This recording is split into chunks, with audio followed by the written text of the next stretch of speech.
Expectation இதெல்லாம் இப்போ sir. ஆனா இந்த பாட் நீங்க அப்போ ரிலீஸ் பண்ணும்போது ஃபர்ஸ்ட் வைரல்ல வந்தவரா தான். இன்னைக்கு கூட வைரல் ஃபீவர்ல தான் வந்திருக்காரு. பாவம் ஜொராடிக்குது சார். நான் சொல்றேன், இவங்க ரெண்டு பேர் வந்து பேசிக்கிட்டது எனக்கு தெரியாது. இனிமே வந்து அந்த சிங்கர் வந்து இனிமே பாடவே கூடாது அப்படின்னு சொல்லி கரெக்டா டோர் ஓபன் பண்றேன். இவர் தான் சிங்கர். இவ்வளவு நல்ல மனசு கூடிய இந்த ஃப்ரெண்டு எப்படி இந்த முடிவுக்கு வந்தாருன்னு அவர்கிட்ட கேட்போம். ராஜா, எனக்கு ராஜா தான் தெரியும். விஜயன் எனக்கு ராஜா தான் தெரியும். நாங்க வந்து கம்போசிஷன் வந்து ஹாஸ்டல் டேஸ்ல பண்ணிட்டோம். ராஜா கிட்ட வந்து ஒரு ஒரு சீன் சொல்வேன். ராஜா வந்து கம்போஸ் பண்ணுவாப்ல. ரொம்ப கஷ்டப்பட்டு வந்திருக்காப்ல. சாதாரண விஷயம் இல்லை, ரொம்ப கஷ்டப்பட்டு வந்திருக்காப்ல. But I had a feeling that he is going to make it. ஏன்னா அந்த டேலண்ட் வந்து it was like unbelievable. அந்த டைம்ல, காலேஜ் டைம்ல, the variation he used to give in music.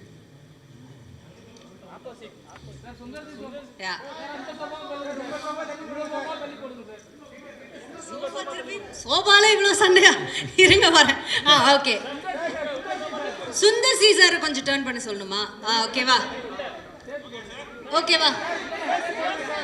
இன்னும் பக்கத்துல போடுவீங்களா? பக்கத்துல அவங்களுக்கு ஒரே ஃப்ரேம்ல 3 பேர் வரணும், அந்த மாதிரி சேர்த்து போடுவேன். ஓகே சார், நன்றி. ஓகே, ஸோ விஷால் சார் சொன்ன மாதிரி அவர் என்ன சின்ன வயசுலேயே இந்த மாதிரி ஹாஸ்டல் டேஸ்லேயே எப்படி தானே அவர் வந்து கதை சொல்றது, நடிக்கணும், இதுதான் ஆர்வம் ரொம்ப. அப்போ எனக்கு நடிப்பு, டைரக்ஷன் தான். ஓகே, ஸோ அதனால தான் நானும் ராஜா வந்து ஒரு நாள் உட்காந்து ஹாஸ்டல் ரூமில் வந்து ஒரு சீன் சொன்னேன். அதுக்கு வந்து கம்போசிஷன் பண்ணாப்ல. எனக்கு ஞாபகம் இருக்கான்னு தெரியல. Why don't you share about that? College படிக்கும்போது அவங்க அப்பாவோட படம் மகாபிரபு, ஐ லவ் இண்டியா அந்த மாதிரிலாம் ரிலீஸ் ஆச்சு. நான் வந்து திருநெல்வேலியிலேருந்து ஒன்றுமே தெரியாது எனக்கு சென்னையை பற்றி. பஞ்சம்புலைக்கு வந்த கதை தான். நம்ம வந்து பார்க்கும்போது இவர் எவ்வளோ பெரிய ஸ்டாரோட பையன். மகாபிரபு, ஐ லவ் இண்டியாலாம் அந்த டைமில் வந்து பெரிய படத்தில் ஒன்று. இப்போ தான் வந்து பார்த்தீங்கன்னா ரீசெண்ட் டேஸில் பெரிய ப்ராஜெக்ட்லாம் வந்துருக்கு. ஆமாம், அப்போவே ஐ லவ் இண்டியா, மகாபிரபுன்னு ஒரு டாப் மோஸ்ட் ரேங்கில் இருந்த ப்ரொடக்ஷன் கம்பெனியோட சன்னு. அப்வியஸ்லி வந்து ஃபில்ம் நாலேஜ் நிறையா இருக்கும், ஆக்ட் பண்ண போகிறாரு தான் தெரியும். But the way he spoke to me, அந்த டைமில் நான் வந்து என்கிட்ட கலந்து பேசிக்கிட்டது அதெல்லாம் கெத்தாக தான் வருவாங்க. ஆனால் ரொம்ப ஹம்பிளான ஆள். ஆக்சுவலாக ரொம்ப ஹம்பிளான ஆள். ஹாஸ்டலுக்கு ரூமில் உட்காந்து என்னோட கம்போசிங் டியூன்லாம் சின்ன கீபோர்டு தான் வச்சுருப்பேன். இப்போ இருக்கக்கூடிய பெரிய கீபோர்ட்லாம் இருக்காது. என் வசதிக்கு ஒரு கீபோர்டு வாங்கி வச்சுக்கிட்டு சின்னதாக தட்டி போட்டு காமிப்பேன். பட் அவர் வந்து அந்த டைமில் மகாபிரபு, ஐ லவ் இண்டியாவில் கம்போசிங் போய் உட்காந்து பார்த்துருந்துருப்பார்.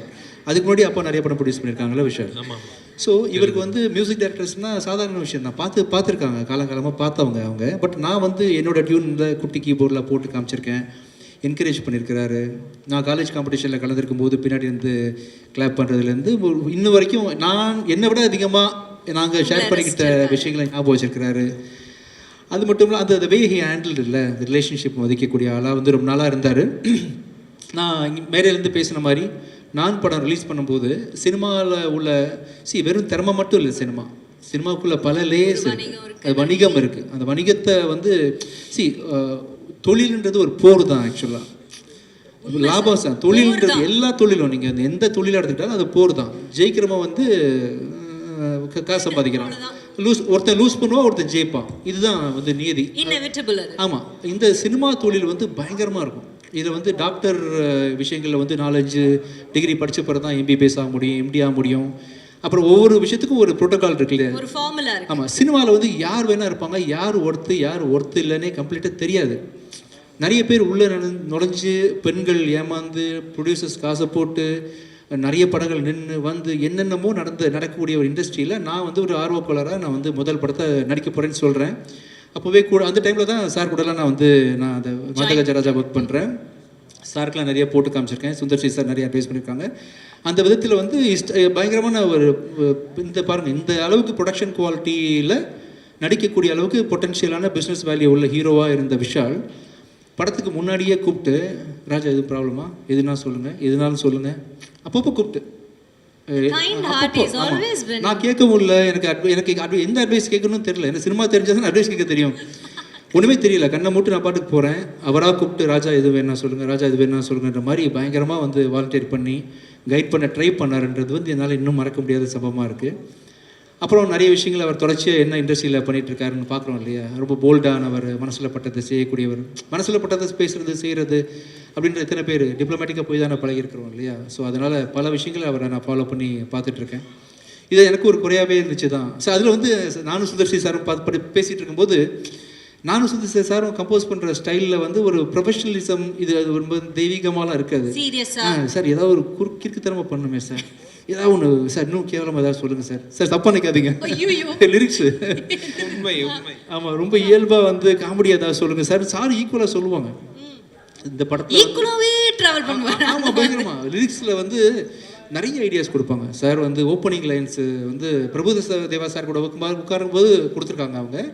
நான் ஒர்க் பண்ண எல்லா டேரக்டர்ஸில் வந்து ரொம்ப ஓப்பனிங் லைன் கொடுத்து பாட்டு ஹிட் ஆக்குறதுக்கான எனக்கு ஈக்குவல் வேவ் லென்த்தில் இந்த மக்காயெல்லாம் பண்ணோம் இல்லையா, அந்த ஸ்டைலில் வந்து இந்த சிக்கு புக்கு ஸ்டைலு பாட்டு எல்லாம் தொம்பைக்கு தொம்ப, நானே வந்து உல்டாவாக்கி பண்ணுறாள் இல்லை, இன்னும் உல்டா அப்படி போகிற மாதிரி சார் வந்து வரி வரியாக எழுதி கொடுத்து பண்ணிகிட்டு இருக்கும்போது, ஏதாவது ஒன்று பண்ணி ஆகணுமே எல்லோரும் திரும்பி பார்க்குற மாதிரி அப்படின்னா, சார் எல்லாமே பாட்டுன்னா முறையாக தானே சார் பாடுவாங்க. ரொம்ப அதாவது கர்நாடிக் சிங்கர்ஸு, கர்நாடிக் வித்வான்கள்லாம் இதை பார்த்து வந்து தலைவலியில் என்னடா ஆச்சுன்னு சொல்லி மண்டை வெடிச்சு சாகணும். அப்படி ஒரு சாங் கம்போஸ் பண்ணுவோம் சார் அப்படின்னோடனே, சரி இசைக்கு இப்படி ஒரு சோதனை, இசைக்கு ஒரு சோதனை, மண்டை வெடிச்சு சாகணும். உண்மையில தான் இது கர்நாடிக் படிச்சவன் இதை கேட்டா அவன் வந்து கொலவரியில வந்து என்ன வந்து கொன்றணும். கர்நாடிக் படிச்சவன் காரியத்தை கொல்லணும், இந்த மாதிரி வெறியோட இருந்திருக்காங்க. அப்படி ஒரு சாங் கம்போஸ் பண்ணணும். ஆனா விஜய் சினிமாவில் கூட அப்படி ஒரு டைமிங் கிடைக்காது. ஏன்னா கவுண்டமணியன் எல்லாம் வந்து டயலாக் பஞ்ச் டெலிவரி டைமிங் சொல்லுவாங்களா, அதை விட டைமிங் என்னன்னா, நானும் அவர் விஜய் பேசிட்டு இருக்கோம். இந்த வாய்ஸ் ஆனது இதுக்கு முன்னாடி ஒரு கொடுமையான வாய்ஸ், இதுக்கு முன்னாடி யாரும் இந்த வாய்ஸை கேட்டிருக்க கூடாது, இந்த வாய்ஸ் இதுக்கு முன்னாடி எதுவும் பாடிருக்க கூடாது, இனிமேல் லைஃப்ல அதுக்கப்புறம் பாடவே கூடாது, அப்படி ஒரு வாய்ஸ் வேணும். எங்க பிடிக்கிறதுக்கு போது டக்கு டக்குன்னு கதை தந்து விஷால் என்ட்ரி, சார் சாங் ரெடியா. ஆனா அந்த வீடியோலயும் அது இருக்கும்ல சார்.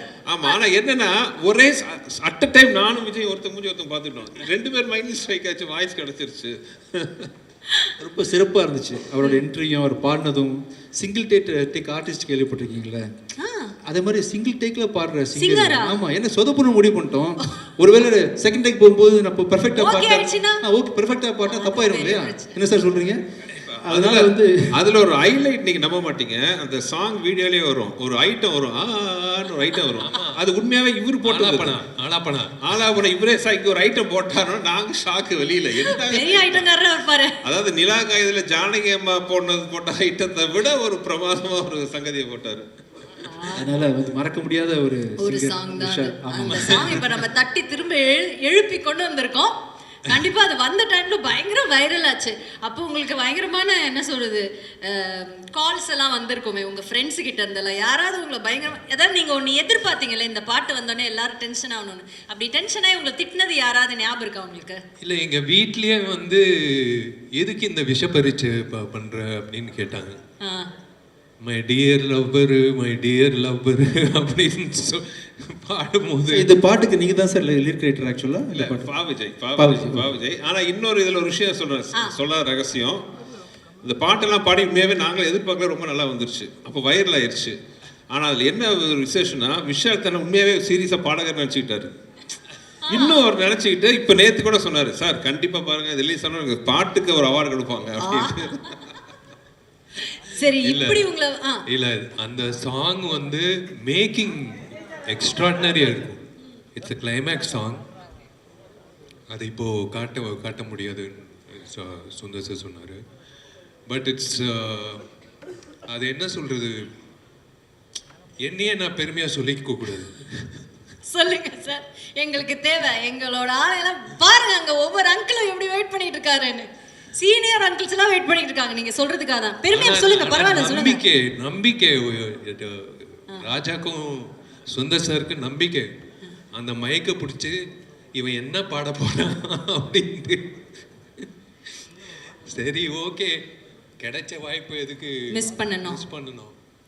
அதுவும் ட்ரை பண்ணலான்னு அப்படின்னு சொல்லிட்டு இப்போ. சரி ஓகே, இப்போ உங்களுக்கு சார் இதுதான் நீங்க விஷால் சாரோட பண்ற ஃபர்ஸ்ட் படம் இல்ல?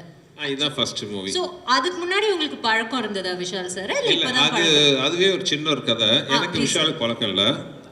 பட் விஷால் அண்ட் குஷ் வந்து ரொம்ப நல்ல ஃப்ரெண்ட்ஸ், ரெண்டு பேருமே ரொம்ப ஒரு நல்ல திக் ஃப்ரெண்ட்ஸ்.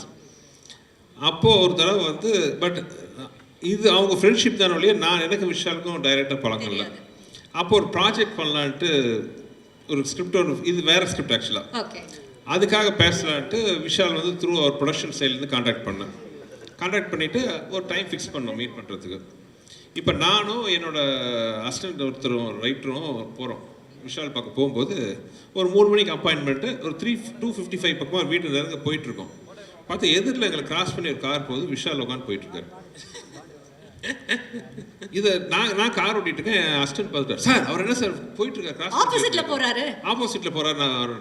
நான் விளையாட்டாக சொன்னவர், நான் வரவும் பார்த்து பயந்துட்டு போகிறாப்பிலையோ அப்படின்ட்டு, விஷால் இல்லைப்பா, விஷால் மாதிரி யாராவது பார்த்துட்டோம், அதான் 3 மணிக்கு நம்மளை வர சொல்லியிருக்காரு அப்படின்ட்டு ஆஃபீஸ் போனால் அங்கே இல்லை சார் வெளியில் போயிட்டார் மாதிரி சொன்னோன்னே எனக்கு சுருன்னு ஆயிடுச்சு.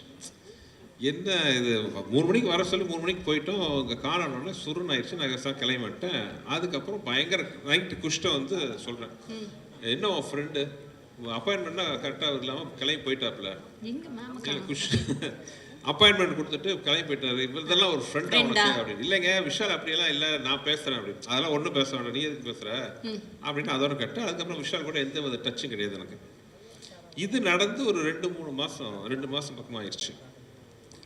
ஆனதுக்கப்புறம் ஒரு ஃபங்க்ஷன், ஒரு காமன் ஒரு ஃபங்க்ஷன், இன்னும் கரெக்டாக சொல்ல போனோன்னா அது வந்து அம்மா எம்என் ராஜம்மாவோட ஏதோ அவங்களோட சம்மந்தப்பட்ட ஒரு ஃபங்க்ஷன். அந்த ஃபங்க்ஷனில் பார்த்தீங்கன்னா நாங்களாம் பேசிகிட்டு இருக்கோம், பார்த்தா விஷால் என்ட்ரி. எனக்கு சுருனாகுது, யார் முகத்தை காலம்பூரா பார்க்கக்கூடாது நினச்சோமோ அந்த முகம் நிற்குதுன்ட்டு நான் முகத்தை திருப்பிட்டு அந்த பக்கம் போயிட்டேன். சரி, விஷால் வந்து ஃபங்க்ஷன் அட்டன் பண்ணிட்டு போயிடுவாருன்னா it's such a nice soul. அந்த மாதிரி இந்த மாதிரிலாம் தங்கமான கேரக்டர் பார்க்க ரொம்ப அபூர்வம். ஃபங்க்ஷன் வந்தவர் தூரத்தில் என்னை பார்த்தோன்னே அத்தனை கூட்டத்தில் நடுவில் பூந்து இது வந்து நேராக கையை பிடிச்சி சொன்ன ஃபஸ்ட்டு வார்த்தை சாரி.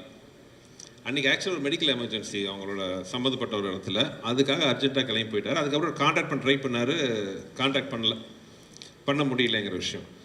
சார் சாரி சார், நீங்கள் எப்போ சொல்லுங்கள், நான் வந்து உங்களை மீட் பண்ணுறேன் அப்படின்னாரு. அன்றைக்கி ஆரம்பித்த நட்பு அதில் அந்த மீட்டிங்க்கு அப்புறம் அப்படியே பழகும் போது தெரிஞ்சது என்ன ஒரு நல்ல ஒரு சோல்.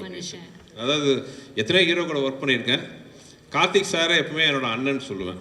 நான் நடித்த ஹீரோவில் வந்து கார்த்திக் சார் வந்து என்னோட அண்ணன்னா, என்னோட தம்பி வந்து விஷால். அதுக்கப்புறம் ஆரம்பித்த நட்பு இந்த நிமிஷம் வரைக்கும் தொடருது. ஸோ ஒரு சண்டைன்னு சொல்ல நான் நினச்சிக்கிட்டேன் அப்படின்ட்டு அப்படிதான் ஆரம்பிச்சு. ஆனா இன்னைக்கு குடும்பத்துல ஒருத்தர் மாதிரி தான், உங்க பிள்ளைங்கள் கூட ஒரு அன்பான ஒரு மாமா தான் அவர், இல்ல விஷால் மாமா தான். ஸோ விஷால் சார், உங்களுக்கு வந்து ஞாபகம் இருக்கா அவரோட ஏற்பட்ட அந்த நட்பு, அதை பத்தி ஏதாவது யூ வாண்ட் டு ஷேர்? இல்லை, எனக்கு குஷ் வந்து என்னோட க்ளோஸ் ஃப்ரெண்டு. சுந்தர் சார் வந்து ஃபஸ்ட்டு கதை சொல்லும்போது ஒரு டவுட்டில் தான் கேட்டேன், வேறு கதை சொன்னீங்க. அதுக்கப்புறம் வந்து அப்படியே கண்டினியூ ஆச்சு, இதோ வந்துருச்சு. ஆமாம், இவ்வளோ நேரம் உங்களை பற்றி தான் பேசிட்டு இருந்தோம்.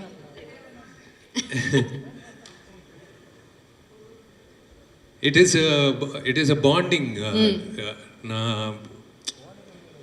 I deserve to be part of that family. எனக்கு அந்த 2 பொண்ணுங்களும் பிடிக்கும், குஷும் பிடிக்கும், சுந்தர் சாரும் பிடிக்கும். I feel that I'm part of the family. Definitely you are. Yeah. And that's such a nice feeling, right? Yeah. They're always there. எப்பவுமே வந்து positive phone பண்ணி கேட்பாங்க, என்ன பண்ணுற, என்ன பேசுகிற. குஷ்டு வந்து நான் இழுத்துட்டேன் நடிகர் சங்கத்துக்கு. குஷ் நீ வரணும், நடிகர் சங்கத்துக்கு வரணும். சரி ஓகே வந்துடுறேன். அண்ட் அவங்க ஐ திங்க் யூனோ யார் சொன்னால் இன்னைக்கு கூட for example is running a very high fever but யாருக்காகவும் வந்திருக்க ஐ டவுட் பட் சுந்தர் சார்னா I think he is come like really high fever is running. Thank you so much for that. And இப்போ வந்துட்டு அதுக்கப்புறம் உங்களுக்கு இது ஒரு படம் பண்ணி முடிச்சாச்சு. பட் சார் வந்துட்டு எப்போவுமே வந்து பார்த்தீங்கன்னா அவர் வந்து ஒரு 40 நாள் ஷூட்டிங்னா 40 நாளில் ஷூட்டிங் முடிஞ்சிடும். 39 நாள் 38 நாளில் கூட முடிய வாய்ப்பு இருக்கே தவிர 41க்கு மட்டும் அது போனதா சரித்திரமே கிடையாது. அதுக்கப்புறம் இவ்வளோதான் போஸ்ட் ப்ரொடக்ஷன். அதுக்கப்புறம் இந்த டேட் ரிலீஸ்னா சாருக்கு ரிலீஸ் ஆகும். அப்படி அவரோட கெரியரில் ஐ திங்க் அவர் மிஸ் பண்ண ஒரே ஒரு படம் இதுதான். மக்களுக்கு எல்லாருமே அவரோட ரசிகர்கள் எல்லாருமே இது ஒன்று மட்டும் மிஸ் ஆயிடுச்சு. ஏன்னா அந்த டைம்ல you know what we remember MGR பயங்கர காமெடியாக இருக்கும். ஐயோ அந்த கிளைமேக்ஸ்க்கு முன்னாடி ஐயோ பயங்கர காமெடியாக இருக்கும். ஒரு 15 மினிட்ஸ் இருக்கு ஒரு சீக்வன்ஸு. நான் சந்தானம் ராஜேந்திரன் மனோபாலா சார் அது ஹேட்ஸ் ஆஃப் டு இல்லை அவரோட கிரியேட்டிவிட்டிக்கு ஹேட்ஸ் ஆஃப் டு. அது வந்து கண்டிப்பாக வந்து 100% வந்து எல்லாரும் சிரிச்சுட்டு வெளில வருவாங்க. Extraordinary comedy. அது சொல்லக்கூடாது but it is a wonderful journey working with him. அதுக்கப்புறம் அவ்வளோ படம் பண்ணிட்டீங்க யூனோ. அதுக்கப்புறம் நீங்கள் 2 படம் பண்ணீங்க யூனோ. அண்ட் நீங்கள் சார் சந்தானம் சார் காம்பினேஷன் ஆக்சுவலாக இந்த படத்தில் அது ஒரு சந்தோஷமான விஷயம். ஏன்னா ஆக்சுவலாக இந்த மதகஜராஜன் டைட்டில் நாங்கள் வச்சது வந்து ஆக்சுவலாக வேற ஸ்கிரிப்ட் அது. ஓகே. ஆக்சுவலாக ஒரிஜினல் நாங்கள் ஆரம்பித்த படம் வேறு. பட் அது கொஞ்சம் டஃப்பான ஸ்கிரிப்ட். அது ஹீரோ வந்து 3 கேரக்டர் அப்படின்னு ஆரம்பித்தோம். அதுக்கப்புறம் தான் படம் கொஞ்சம் ஷூட்டிங்க்கு கொஞ்சம் முன்னாடி தான் வந்து இந்த ஸ்கிரிப்ட் பண்ணலாம், அதோட இது நல்ல கமர்ஷியல் என்டர்டெய்னராக இருக்கும்ட்டு நானும் இங்கே வெங்கட் 2 பேர் இப்போ இந்த காமெடியெல்லாம் சொல்கிறீங்க பார்த்தீங்களா, உட்காந்து மண்டையை பிச்சுக்கிட்டு உருட்டி அதுன்ட்டு. என்ன ஒரு நல்ல ஒரு இன்ட்ரெஸ்டிங்கான விஷயம் அபவுட் மதகஜராஜன்னா, இப்போ பிஸியான ஹீரோவாக இருக்கிற சந்தானம் அது இது என்ன சொல்கிறது விண்டேஜ் சந்தானம் இருக்கார் பார்த்தீங்களா, யூமா ஒரு பேரலாம் படம் ஃபுல்லாக. அதுக்கு முன்னாடி வந்து சந்தானம் மேக்கடம் வந்து கலகலப்பு பண்ணார், தீயா வேலை சென்குமார். உண்மையை சொல்ல போனால் அந்த 2 படத்துலையும் பார்த்தா 5 நாள் தான் ஒர்க் பண்ணியிருந்தார். கலகலப்பில் ஒரு 5 days, தீயா வேலை சென்குமாரில் 6 days தான். இப்போ கூட அந்த காமெடி அப்படியே ஃபிளாஷ் ஆகுது. யுவன் சங்கர் ராஜா அப்படிம்பாரு, நான் கருப்பு ராஜாவா. ஆமா, நாகூர் பிரியாணி உளுந்தூர்பேட்டை நாய்க்கு தான் கிடைக்கும் அது பாருங்க இப்போ வரைக்கும். ஆமா, பட் இந்த படத்துல பாத்தீங்கன்னா சந்தானம் த்ரோட்டா இருப்பாரு. த்ரோட்டா இஸ் அப்ப இதுக்கப்புறம் தான் அரண்மனை பண்ணீங்களா சார்? இதுக்கப்புறம் அரண்மனை. ஓகே, அதுலயே ஒரு த்ரோட்டா இருப்பாரு. Okay okay. சோ அந்த விண்டேஜ் சந்தானம், அப்புறம் விண்டேஜ் விஜய். ஏன்னா விண்டேஜ் விஜய் அவர் இந்த மாஸ் சாங் பார்க்கும்போது எனக்கு வைத்தறிச்சலா இருக்கு. என்ன இந்த சாங்லாம் இந்த மாதிரி பாருங்க. கண்டிப்பா சார் கேட்கும் போது இன்னொன்று ஒரு மியூசிக் மட்டும் இல்லை, அவரோட வாய்ஸ் பேக்ரவுண்ட், அந்த வாய்ஸ் அந்த கடைசியாக தொம்மைக்கு தொம்மை சாங்கு, அவரோட வாய்ஸ் அந்த ஹை எனர்ஜி, அந்த எனர்ஜியில் பார்த்து தான் விஷால் ஆடின டான்ஸ் பாருங்க, என்ன எனர்ஜெட்டிக்காக இருக்கும். விஷாலே பார்த்து ஆச்சரியமாக பார்க்குறேன், என்ன நான் இந்த ஆட்டம் ஆடி இருக்கேன். உண்மையிலே எனக்கே ஞாபகம் இல்லை. Vintage Santhanam, vintage Vijay. Luckily பார்த்தீங்கன்னா எல்லாரும் இப்போ வந்து அதோட ஒரு படி மேலே இன்னும் நல்லா சந்தோஷமாக இருக்கும். So it's like looking back at our college days. நான் காலேஜ் போல looking back our school days. Sir actually இன்னொரு விஷயம் கூட சொல்லணும் இந்த இடத்துல. 2 ஹீரோயின்ஸ் இப்போ அவங்க ஹீரோயின்ஸா நடிச்சிருக்க இவ்ளோ நாட்ல அப்புறம் there also you know an higher level, they still in the current industry and they doing so well. அதையும் நம்ம கண்டிப்பா we have to mention at this point நினைக்கிறேன். அதான் ஊட்டில குறிஞ்சி பூ வந்து 12 வருஷத்துக்கு ஒரு வாட்டி பூக்கும். அந்த மாதிரி வந்து மதகஜராஜா வந்து 12 வருஷம் கழிச்சு அப்படியே ஃப்ரெஷ்ஷாக இருக்கும். ஆமா, பழைய படம் மாதிரியே இருக்காது. நீங்க பார்த்துருக்கீங்க கண்டிப்பா. when we saw that we felt that I have to thank Richard and Srikanth sir. Richard வந்து உழைச்ச உழைப்பு, ஸ்ரீகாந்த் சார் வந்து என்னோட regular editor, Venkat co director, எல்லாரும் வந்து they made me feel comfortable. ஒரு வெற்றி படம் வரப்போகுது அப்படின்றது வந்ததுக்கு அப்புறம் தெரியாது, எடுக்கும் போதே தெரியும்ல.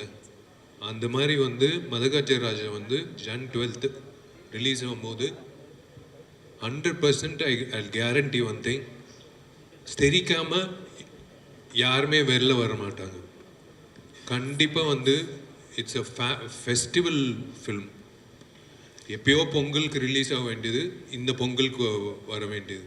அதுவே ஒரு விஷயம். அண்ட் சார் சொன்னாங்க அதான் சாரி கேட்குறீங்க. இல்லை நீங்கள் சொல்லுங்கள் சார். இல்லை என்னென்னா இந்த படம் வந்து நான் என் குடும்பத்தோட பார்க்க ஆசைப்படக்கூடிய ஒரு படமாக இருக்கும். அதான் நான் கேட்க வந்தது என்ன, உங்கள் படங்கள்லாம் நீங்கள் ஆன் டைம் ரிலீஸ் பண்ணிடுவீங்க சார், இல்லைன்னா உங்களால் முடியாது. எல்லாரும் சொல்லுவாங்க நீங்கள் ரொம்ப ஜாலியாக இருப்பீங்க செட்டில். அது வந்து ஒரு 10 minutes தான் நீங்கள் ஜாலியாக இருப்பீங்க. ஆனால் அதுக்கப்புறம் சார் போய் ஒரு ஓரமாக உட்காந்து அவர் எப்பவுமே அவரோட சிந்தனையெல்லாம் எப்படி இந்த ஷூட்டிங் கரெக்ட் டைம் முடிக்கிறது, கரெக்ட் டைம் என்ன பண்ணுறது, அந்த ஷாட்டுக்கு நம்ம இன்னும் என்ன ஆட் பண்ணலாம், இதில் தான் அவர் இருப்பார். அப்படிப்பட்ட ஒரு மேக்கருக்கு, ஒரு ஃபிலிம் மேக்கருக்கு இந்த படம் டிலே ஆகும். Did you feel sad or like? அது என்னென்னா comedy is a serious business you know. மற்ற ஸ்கிரிப்டில் மற்ற சீன்ஸ் எல்லாம் பார்த்தீங்கன்னா வேறு சீரியஸான ஒரு இது பண்ணுறோம், ஒரு ஆக்ஷன் பண்ணுறோம். மற்ற எல்லாம் பார்த்தீங்கன்னா ஸ்கிரிப்ட் பக்காவாக நம்ம ப்ரீ ப்ரொடக்ஷன் ஒர்க் கரெக்டாக பண்ணிட்டா அதை ஸ்க்ரீனுக்கு கொண்டு வரதுக்கே கரெக்டாக கொண்டு வந்துட்டாலே போதும். When it comes to comedy it's a never ending creative process. இது வந்து ஒவ்வொரு ஷாட்டுக்குள்ளேயும் நம்ம வந்து யோசிச்சுட்டே இருக்கணும், இதில் என்ன இம்ப்ரூவைஸ் பண்ணலாம், என்ன இம்ப்ரூவைஸ் பண்ணணும். கொஞ்சம் லேக் ஆனாலும் காமெடி ஒர்க் அவுட் ஆகாமல் போயிடும். அது மதகஜராஜா மாதிரி படத்தில் என்ன பெரிய சவால்னா, இது காமெடி சீரியஸான போர்ஷனில் வரும், ஆக்ஷனோடு வரும். ஒரு இடத்துல உட்காந்து ஒரு டைலாக் மட்டும் இல்லாமல் அது ஒரு சீக்வன்ஸாக வரும்போது பார்த்தீங்கன்னா, நான் ரொம்ப ரொம்ப கஷ்டப்பட்டு பண்ண காமெடின்னு பார்த்தீங்கன்னா இந்த மதகஜராஜா. பட் தேட்டரில் உட்காந்து பார்க்கும்போது ஐ வாஸ் ஸோ ஹாப்பி. என்னென்னா இப்போ நான் என் குடும்பத்தோட ஒரு பொங்கல் ஃபெஸ்டிவல் ஹாலிடேஸுக்கு என்ன மாதிரி படத்தை பார்க்க ஆசைப்படுவேன், இந்த மாதிரி படத்தை தான் நான் பார்க்க ஆசைப்படுவேன். போனோமா சந்தோஷமாக 2 மணி நேரம் உட்காந்து ரொம்ப என்ஜாய் பண்ணிட்டு, நல்ல சாங்ஸ், நல்ல visual, great actors, very good comedy, fantastic action, everything it's இந்த ஒரு நைஸ் கமர்ஷியல் பேக்கேஜில் வந்திருக்கு. ஸோ ஐ திங்க் பொங்கலில் வந்து எல்லாருக்கும் பிடிச்ச படமாக மதகஜராஜாவும் இருக்குன்ற நான் நம்புகிறேன். ஆக்சுவலி இந்த படத்தில் வந்து ஒரு இன்சிடென்ட் நடந்தது. I thought I'm gone, my career over அப்படின்னு நினச்சேன். ஏன்னா ஒரு சமர்சால்ட்டு இவர் என்ன சொன்னாலும் நான் கேட்பேன். ஒரு சமர்சால்ட்டை அடித்து ரிவர்ஸில் வரணும், நேராக போய் தலையை விட்டேன். இவர் தலை பொடிச்சுக்கிட்டாரு. எல்லாரும் வந்து அப்படியே உக்காண்டாங்க, ஓவர் முடிஞ்சிச்சு கேரியர்னு. அதான் அவர் சொன்ன மாதிரி பக்கத்தில் அப்போலோ ஹாஸ்பிட்டல் கூட்டிகிட்டு போய் அது இந்த டாக்டர்ஸ் வந்து இல்லை, you're strong because you're working out. இல்லைன்னா வந்து இந்த இடம் வந்து அர்ஜுன் சாருக்கு, சரத்குமார் சாருக்கு நிறைய பேருக்கு அடிபட்டிருக்கு. நான் அன்றைக்கி ஓவர் முடிஞ்சிச்சுன்னு நினச்சேன். But God's grace came back. அந்த ஷார்ட்டை மட்டும் முடிச்சா நம்ம ரிலீஸ் பண்ணலாம் சார். இல்லை அந்த ஷார்ட் ட்ரைலர்லேயே இருக்குது. ஆக்சுவலாக ஃப்ரீஸ் பண்ணி போடலான்னு கூட ஸ்லோ மோஷனில் அந்த காலத்தில் ஷோலையில் அமிதாப் சார் பண்ண மாதிரி படத்துல ஷார்ட் இருக்கும், ட்ரைலரில் இருக்கும். Unbelievable short. அது என்னென்னா மொட்டை ராஜேந்திரன் ஆக்சுவலாக அவரை பற்றி சொல்லணும். இந்த படம் தான் அவர் ஃபர்ஸ்ட் காமெடினா வந்தார். விஷால் லொக்கேஷனை பார்த்து சிரிக்கிறாரு. மொட்டை ராஜேந்திரன் கோட் சூட்லாம் போட்டு விட்டு அவர் வந்தோடனே அவர் மொட்டை ராஜேந்திரனோட கழுத்தில் உட்காந்து அவர் விஷால் அப்படியே வந்து ரிவர்ஸ் இது பண்ணுவார். பண்ணி சமர்சால்ட் ரிவர்ஸில் கை பதில் அவர் டைமிங் கொஞ்சம் மிஸ் ஆகி கழுத்தில் லேண்ட் ஆகிட்டார். ஸோ விஷாலோட வெயிட் மட்டும் இல்லாமல் மொட்டை ராஜேந்திரன் வெயிட்டும் சேர்ந்து அந்த கழுத்தில் இறங்குச்சு. ஸோ பை காட்ஸ் கிரேஸ் அவர் பண்ண புண்ணியம் அவரை வந்து அன்னைக்கு காப்பாத்துச்சு. அதுக்கப்புறம் மறுபடியும் அந்த ஷார்ட் பண்ணோம் போயிட்டு எங்க வேண்டாம்னா கேட்டா தானே பண்ணியே தீர்வேன் அப்படின்ட்டு. ஆனா பழி உங்க மேல போடுறாரு. அவர் என்ன சொன்னாலும் செய்வேன். இல்ல எனக்கு I like doing risky stunts. Can I interrupt 1 minute because I've heard from another very popular hero. இப்போ அப்ல இருக்கிற ஒரு ஹீரோ வந்து சொல்லி நான் கேள்விப்பட்டிருக்கேன். தமிழ் இண்டஸ்ட்ரியிலேயே வந்துட்டு யங் ஹீரோஸில் வந்து ஆக்ஷன் பிளாக் ஒரு டூப் இல்லாமல் தானே ஆக்ஷன் பிளாக் பண்ணுறேன். அந்த ஆக்ஷன் பிளாக் பண்ணும்போது ஸ்டான்ஸ் நம்ம வந்து ஆக்ஷன் கிங் சொல்லுவோம்ல, அதுமாதிரி அந்த பாடியோட ஸ்டான்ஸ் கரெக்டாக இருக்கிற ஒரு ஹீரோ வந்து விஷால் சார் தான் அப்படின்னு சொல்லி கேள்விப்பட்டிருக்கேன். And that's very true also. And எங்களால் நம்ப முடியுது. நீங்கள் இந்த படத்தில் 99.9% 100% சொல்லலாம். மேபி எனக்கு தெரியாமல் டூப் ஷாட் இருக்கான்னு தெரியல. 99.9% ஷார்ட்ஸ் வந்து அவரே தான் பண்ணார். பண்ண விட மாட்டார். There is another reason also. விஷாலோட ஃபிசிக்கு டூப் கிடைக்கல. கிடைக்காது. அவன் டூப் வந்து ட்ரூப் ஆயிட்டான். அவன் வந்து கொளுத்து போய் காலைல வருவான், பொங்கல் சாப்பிடுவான், போய் படுத்துக்க விடான்னுவேன். ஃபைட் முடிச்சுட்டு இப்போ வந்து தயவுசெய்து வந்துடாதன்னு. மட்டும் வாங்கிட்டு போயிடு அப்படி சொல்லி. இல்லை, they will think that I am fat. Okay, அதனால அவன் வந்து இப்படி ஆயிட்டான். ஒரு நாள் கூட வந்து வருவான் காலைல, டேய் பேட்டா வாங்க, போய் பொங்கல் சாப்பிடு, போய் தூங்கு. அவன் பண்ண ஆசீர்வாதம் தான் இந்த பொங்கலுக்கு இந்த படம் வருது சார். ஆக்சுவலா மதகஜராஜா ஹியூமரா பேசுறோம், சாங் மியூசிக்லாம் பேசுறோம், என்டர்டெய்னராக பேசுறோம். பட் மதகஜரால இருக்கிற இன்னொரு முக்கியமான விஷயம் வந்து ஆக்ஷன். ஃபேபுலஸ் ஆக்ஷன் சீக்வன்சஸ் இந்த படத்தில் இருக்கு. எஸ்பெஷலி கிளைமாக்ஸ்ல வந்து action sequence between Vishal and Sonu Sood. எனக்கு ரொம்ப நாள் அப்படி ஒரு ஆசை. நம்ம இண்டஸ்ட்ரியில் அந்த மாதிரி பக்கா ஃபிசிக்காக இருக்கிற ஆர்டிஸ்ட் ரொம்ப கம்மி. ரெண்டு பேரும் ஹைட்டு. அப்போது எனக்கு ஞாபகம் இருக்குது, சோனு சூத் வந்து இன்கம் டேக்ஸ் ரெய்டு நடந்தது. இன்கம் டேக்ஸ் ரெய்ட் ஐயோ அப்படியா, அப்போ ஷூட்டிங் தள்ளி போடலாமா அப்படின்னு. இல்லை அப்படின்னு சட்டையை ஓப்பன் பண்ணி பார்த்தா அரண்டன் நான். என்னது இன்கம் டேக்ஸ் ரேட் வச்சுக்கிட்டு இப்படி 6 பேக் வச்சுக்கிட்டு இருக்காருன்ட்டு. சரி, இவரோட ஆசை. இவங்க ஆஸ்திரேலியாவில் பிரியாணி சாப்பிடுவோம்லாம் நம்ம மோந்து பார்ப்பேன். சாப்பிட முடியாது. In fact both the heroines have done a good job. And Manivannan sir, ஆக்சுவலாக அந்த கிளைமாக்ஸ் ஃபைட் பண்ணும்போது நான் பேர் சொல்லலை, எங்களுக்கு தெரிஞ்ச நிறைய லேடிஸ் வந்துட்டாங்க ஷூட்டிங்க்கு. ஏன்னா விஷாலும் சோனு சூடும் வழக்கமாக ஐட்டம் சாங்லாம் பண்ணுவோம், நாங்கள் போய் பார்ப்போம். இது உல்டாவா விஷால் அண்ட் சோனு சூட் பேர் பாடி ஃபைட் ஆக்ஷன் சீக்வன்ஸ் கிட்டத்தட்ட ஒரு 7-8 நாள் எடுத்தோம். Last day you won't believe, last day பார்த்தீங்கன்னா ஷூட்டிங்கில் ஒரு 3 மணிக்கு என்னவோ முடியுது, 5 மணிக்கு வாக்கில் முடியுது. பார்த்தா இருக்கிற எல்லா கடையிலேருந்தும் பிரியாணி, ஃப்ரைட் ரைஸ், சிக்கன் ஐட்டம்லாம் வருது. விஷாலுக்கு முதல்ல ஆர்டர் பண்ணிட்டார். அன்றைக்கி ஷூட்டிங் முடியுது, 8 பேக் முடிச்சுது. ஆசை தீர அன்றைக்கி வந்து சாப்பிட்டாரு. அதான் சூப்பர். வருஷத்தில் ஒரு வாட்டி தான் அரிசி சாப்பிட்றது. அது ஆர்யா ஜாமியோட ரம்ஜான் பார்ட்டி. மற்றபடி I don't touch rice or chapati. Arya ஒரு நல்ல கேமியோ பண்ணியிருக்காரு விஷால். ஆமாம், ஜாமியும் பண்ணியிருக்காப்புல இந்த படத்தில். சூப்பர் சீன் அது. அதான் இவர் வந்து ஒரு காக்டெயில் மாதிரி பண்ணியிருக்கார்.